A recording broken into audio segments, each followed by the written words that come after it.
各位同學仔，大家好，我係 Mr. Edmund So。咁今日咧就會講HKCEE 2006年嘅數學卷一第7條嘅題目，亦都係屬於甲一部分嘅題目嚟噶。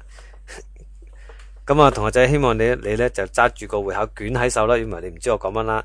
同埋亦都希望咧同學仔你親身試過去做嘅，因為咧我呢啲 video 咧就以假難嘅角度咧係同你去研究下呢個試卷，同埋亦都同時間咧希望同你研究下點樣學下數學啊，同埋點樣可以打通呢個數理嘅。OK， 咁啊睇翻題目啦，咁我咧就按照翻個題目咧就畫翻咗一啲嘅點出嚟啦。咁其實咧佢咧都要咧做一啲嘅變換嚟嘅，咁就話啦A 嗰點咧就走咗 A dash 咧就走咗90度嘅。得唔得？咁 B 嗰點咧就透過一個反射，透過 Y 軸就做反射，就走咗去 B dash 嘅。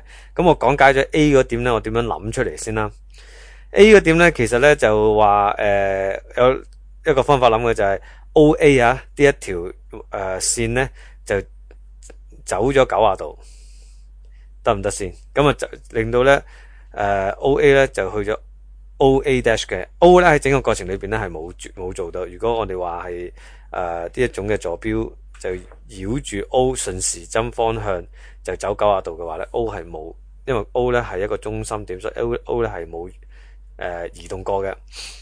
咁大佬你整條斜線度90度，梗係困難啦。你睇下我咧就習慣咗咧就唔會用條斜線去度90度嘅，我咧就用嗰一點就同 X 軸或者 Y 軸咧做翻一個直角三角形先嘅，得唔得？咁啊，同學仔知唔知呢個直角三角形高幾多格呢？冇錯，高係高7格嘅，因為個 Y 係7。咁闊呢？闊幾多格？闊2格，因為呢由0、負1、負2呢，所以我就知道 根據個 X 坐標，我知道呢呢一個三角形呢係闊2格嘅。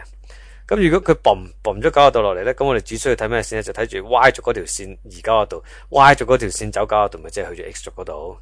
我再仔細啲啊，正 Y 軸嗰條線啊，走90度咪去咗正 X 軸嗰度咯，得唔得？睇呢條線咧就會易睇啲嘅。OK， 咁啊，頭先我哋都知啦，佢嗰個底咧就係有7格噶，咁底有7格，好冇問題啦。咁佢個高咧就2格，高咧就係2格，咁變咗，但係咧而家個底咧就成為咗 X 軸嘅坐標咯，就係7。咁佢個高咧就成為咗 Y 軸嘅坐標，就係2，得唔得？我就係咁樣諗嘅。A 嗰點嘅 A dash 嗰點我就咁樣諗出嚟啦。咁 B dash 嗰點我點樣諗出嚟呢？如果我哋話呢咩叫做反射呢？反射好簡單嘅啫，就係沿住一條嘅反射軸，呢條軸上高呢，我哋只要能夠將佢嗰個最短距離或者叫垂直距離呢，同嗰個反射軸個垂直距離係相等嘅話呢，咁嗰兩點呢，我哋就係反射嚟噶啦。得唔得？好似而家咁樣數翻5格5格咁數出嚟嘅，哦，掂唔掂 ？OK， 咁啊 A 嗰度我做完咯，B 嗰度咧 ，B 佢就問啦，喂 ，AB 嘅長度同 A dash B dash 嘅長度一唔一樣啊？通常咁嘅環境咧，我哋最快去解答呢啲題目咧，就係即刻計咗兩點距離，因為兩點距離係一條好比較易嘅公式，計算又唔複雜，咁啊，梗係嗱嗱聲計出嚟啦。一計完發覺，咦掂喎，一樣喎，咁我就話俾人聽啦。AB 等於 A dash B dash，O 唔 OK？ 咁如果 OK 嘅話咧，咁呢條嘅題目咧講解就係咁多啦。咁好多謝大家收睇啦，再見。唔係。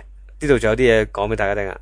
如果你有啲咩問題啊，或者啲咩好嘅意見啊，或者你有啲咩反應咧，麻煩大家可以 send 翻個 email 俾我嘅啫 ，edmund18@edmund.